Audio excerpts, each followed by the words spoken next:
Hey, I'm going to explain how I figured out, how to take a complex number and take it to the power of another complex number. So let's start from the very beginning. What's a complex number?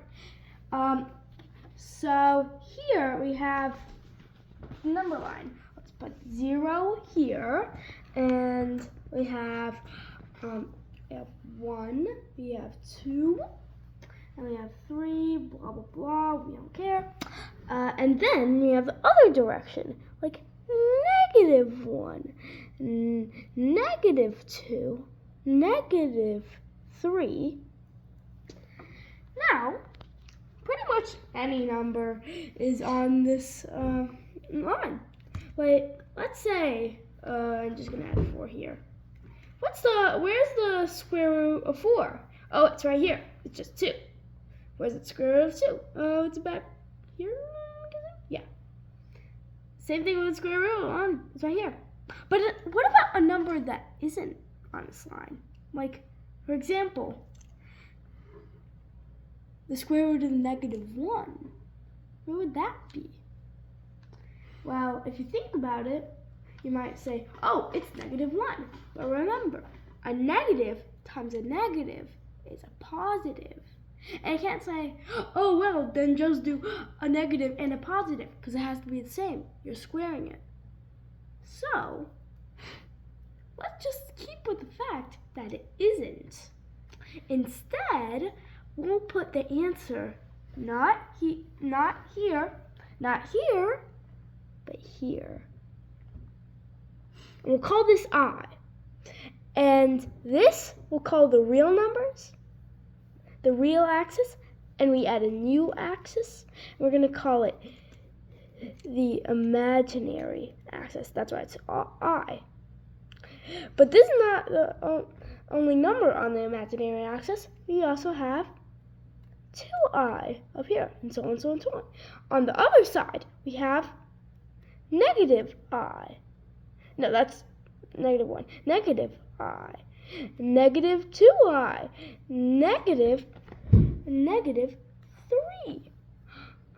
-3i.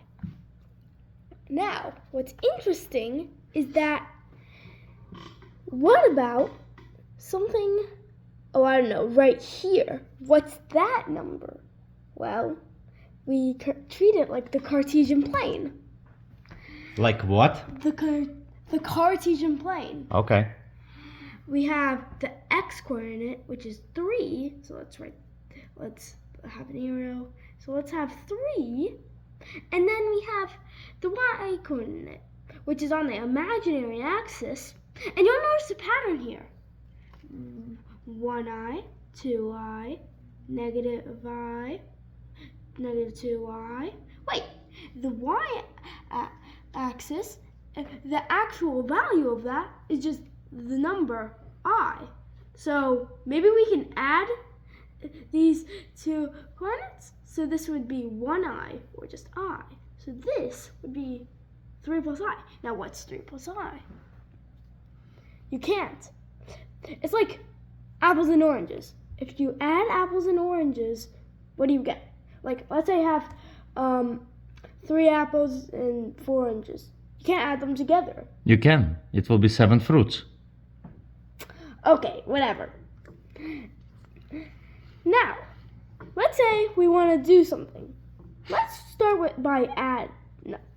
by multiplying. So, first we're going to need to talk about the form of a complex number. So, we have the x-coordinate, so it's just a. That's a variable. But then you have the y-coordinate, which is we can call b, but it's not b because that would be on the real axis. So we have to lift it here, aka multiplying by I. So a complex number can be formed as a plus bi. Now, let's say we want to multiply two of these. Oh, so a plus bi and c plus di. Well, this is just binomial multiplication. We remember FOIL, F, front, A and C, A, C. Then we have outer, so A, DI. So we add A, DI. Then we have the last terms, BI plus DI. Now something interesting happens.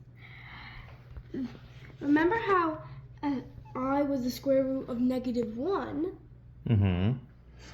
Well, that means that I squared is -1, aka I times I is -1. So look what's happening here. We have BI and DI. So you're multiplying also it. So it would be minus BD because these two i's cancel out into a negative. I'm just going to do plus negative BD. So yeah, and then we have L last. Oh wait, no. I skipped one. Inner. So that's these two. Okay, so, sorry. So plus BCI. Now, we can notice some like terms right here. ADI and BCI. So we can pair those up over here. ADI plus BCI. And then we have these two, which aren't really having a common term, but let's just group them over here.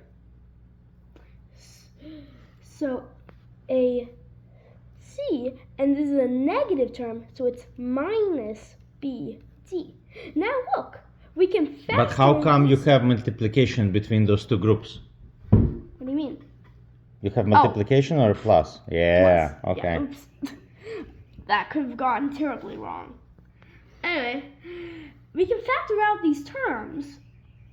So this would be IAD plus BC. So we have AC minus BD, and then we have plus IAD plus BC. Now wait a minute. Didn't we say this was our form? Well, this is the same form as that. This is A and this is B. So this is our complex number. This is our result. So this is our formula for multiplying two complex numbers. All right. Now, something a little trickier. What is the natural log? Log base E, Euler's constant, or Euler's number, however you call it. Can we do it on another page? Yeah, or yeah, on the other side. To clean it, yeah. All right. So we learned that A plus BI is the form, but it's not the form, it's a form. So these are called Cartesian coordinates. Remember, we treated it like the Cartesian plane. I'm too lazy, so I'm just going to write core. Okay. It's coordinates. But there's another form. It's R e to the I theta. And this is called polar form. Cartesian and polar coordinates. Now you're getting it.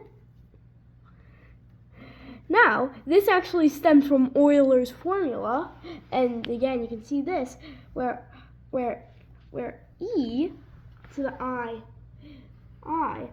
theta is equal to cosine of theta plus I sine of theta. No, that's the number 8. theta. Now notice how you can put the I before or after it. It doesn't change it because it's a multiplication, technically. That looks like another form. What? It looks like A plus IB. Or BI. That is technically how you transition, but that's not what we're talking about exactly. So let's say that. So what are polar coordinates? You might not know. So we have the x and y axis, but those are not what's important. R is radius and theta is the angle. So let's have point like here. Now, what are R and theta? Well, this is R. That's R. That's the radius. But what's theta? Theta is the angle. Now do you see how these work? Just gonna write theta right here and R.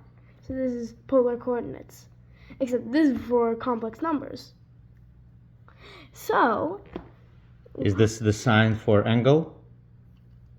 Well, you need like this, yeah, or just make it bigger. Yeah. Okay. Yeah. Okay, that looks better. All right. So now we can have some weird thing where A plus BI on one form is the same as R times e to the I theta. So now what we're wondering is what's the natural log of this? Well, the natural log Why of this... do we care? Why do we care to know the natural log? This is going to be important later. Okay. And this is very useful. This is very useful because polar form is very helpful, and when you know how to do the natural log, working with Euler's number E is so much easier. Okay. All right. So A plus BI. So let's just take the natural log of both sides. Natural log of A plus BI. And this equals the natural log of REI theta. Now, what's interesting here is you have a multiplication in the natural log, which we know is just an addition of natural log. Well, it's just a log rule. It doesn't have to be natural log, but we're working with natural log, so I'm just going to say natural log. Anyway, so I'm just not going to write that because we'll just keep this in mind that this is equal to that. Just going to take a lot more. So we have ln of R and we add the ln of e to the I theta. Now, what's interesting here is you have the natural log of the power by e. So that's just I. That's just I theta. Huh. This is A and this is B. A plus IB or A plus BI.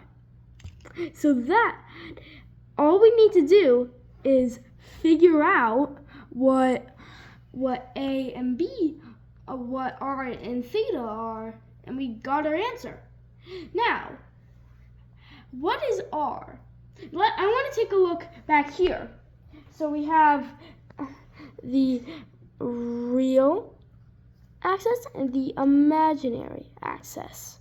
We want to know what radius is.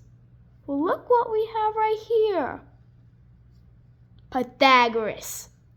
So we take the square root of a squared plus b squared. This is called, so this actually connects to absolute value because the magnitude is how far it is, aka the radius. So this is actually like this is this. So the radius is just this. which is also r. So we just plug that in for r, and we can just take the natural log of that. Good. All right, now theta. Now here's where it gets complicated. There is a useful term in math called a tan 2, but there's a special one for complex numbers, and it's called arg of z. And z is commonly known as, and z is usually a plus bi, but you know, it's usually a variable. It's usually a variable because you can't actually like add them. Again, apples and oranges. So this would just be arg of a plus bi, and that gives you this theta right here.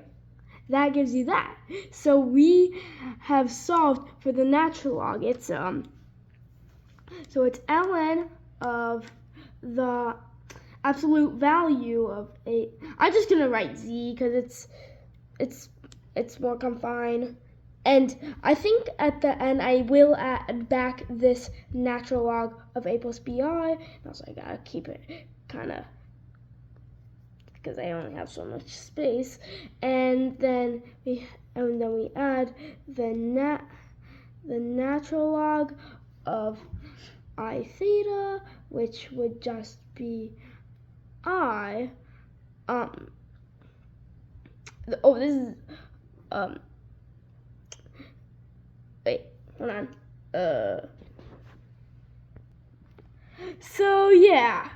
It's not the natural log because remember we canceled it out with the e, so it's just natural log of the absolute value of z, and we add I theta. I thought it was natural log of I theta. I'm like, wait, how do you turn that into a Cartesian complex number? So yeah, I, and then theta, we remember it's arg of z, and I'm using z, so we can say that z equals a plus bi, and we know that this is the natural log of a plus bi, aka z. So that's how you take the natural log. Now we gotta figure out how to take at least e. We need to take and figure out. We're gonna start with powers now. So let's find out what's a to the c plus di. What is this?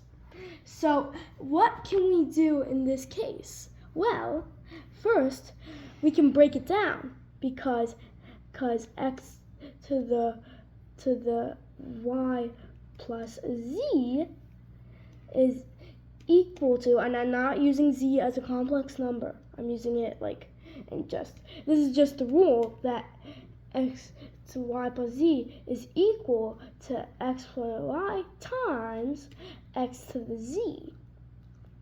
Okay. So what we can do is we can just replace this, and then we have a to the c times a to the di. So now we can break this up. And now, first I'm going to work on this, and then we'll come back to this at the end. So a to the di, what would that actually mean? So we can take the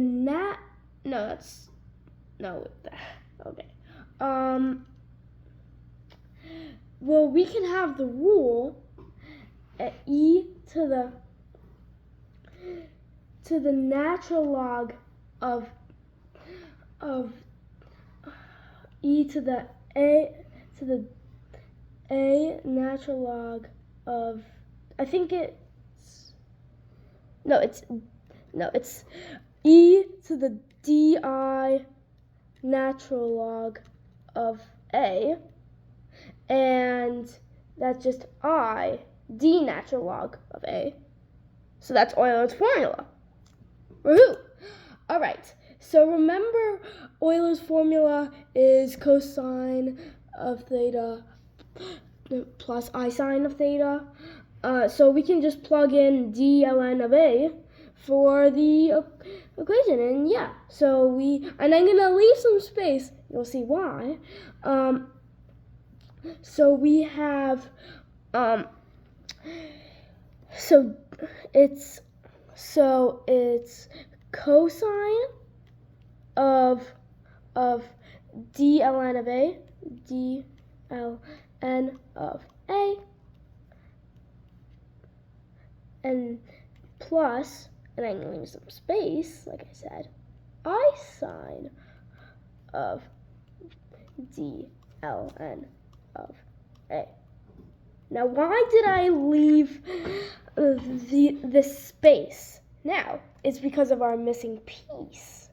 Now, we just distribute, if it's a times c times this whole mess, then we can just distribute it. So it's a to the c and a to the c. And boom, this is, this mess is, how you do that. So yeah. All right, now we're ready to tackle the beast. I have my Fibonacci numbers right here. I don't know. This is not going to be useful for what we're doing, but all right. So a to the plus b, I should really put this in parentheses, to the c plus d I. What if we did the same trick we did before? E to the natural log. So e to the natural log of this, and then that should work. So let's just forget about e, but we need to remember it in the end.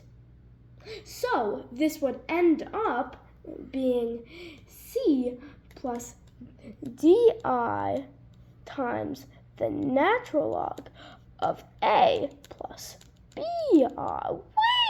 Wait a second. Do you not need parentheses around c plus di? No. Oh, oops. Yeah. Okay. You can definitely read that. Okay. So, wait a second. Wouldn't these are two? So the natural log of a complex number, we already know how to do that. And also, we're multiplying it, and we put this in the form of another complex number. So you're just multiplying this by another complex number. Complex number multiplication. We trained for this. All right, let's do this. All right, so natural log of a plus bi, is it here? Yeah. Okay, so we have this equation. So let's see. So we just plug this into our multiplication, right? So we have c and d should stay the same as c and d, but this would be a and this would be b. So let's see. Our equation, yep. Let me just memorize it. Yeah, I think I memorized it now. Yeah, okay. So we have, I think it was AC minus BD. It's AC minus BD. Yeah, I memorized it. So it's AC minus BD, which means it's this C. So C ln of the, and I'm gonna separate this into two parts because of the last step. I'm gonna separate this into the imaginary part and the real part. So let's see, CLN of that, and then we have minus BD, where B is I arg of Z. So I arg of Z, and we're multiplying it by, I think it's D? Yeah, we're multiplying it by D. So it's minus. That's good to know. So we take this and we subtract I arg of Z, I think it is. Yeah. Wait. No, di arg of Z. Jeez, what's wrong with me? So arg of Z, and do remember, Z is A plus BI. So I should probably make that clear. This is very important. So this is our, let's call this F, and we'll just know this. So, and then we have G, right? We have G. And then we see that G is so it's AD minus AD plus BC, right? Yeah, AD plus BC. And AD, which means natural log of that times D. So D natural log of this of Z. Oh my God, what did I do? What am I doing? Z. Okay.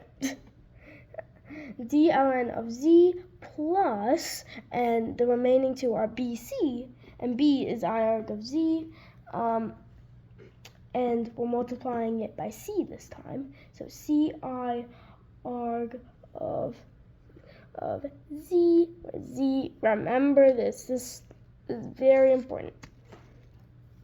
Anyway, now we have F and G. That is our, just kidding. This F plus IG is our natural log. Remember our E at the end? Mm-hmm. We need to keep that at the end. So we can go back to our other formula. It's on this side? Yeah. So it would be, so we just need to replace A with C, A with E, and then, so it would be E to the C, and cosine of, and natural log of E is just D. So D plus E to the C, I sine of D. So this is our equation for so E is just, C is just F in this case, and D is G. So let's make those changes, and boom, this is the result. And this E to the F cos of G, and E plus E to the F I sine of G, where F and G are these two things. That is A plus BI to the power of C plus DI.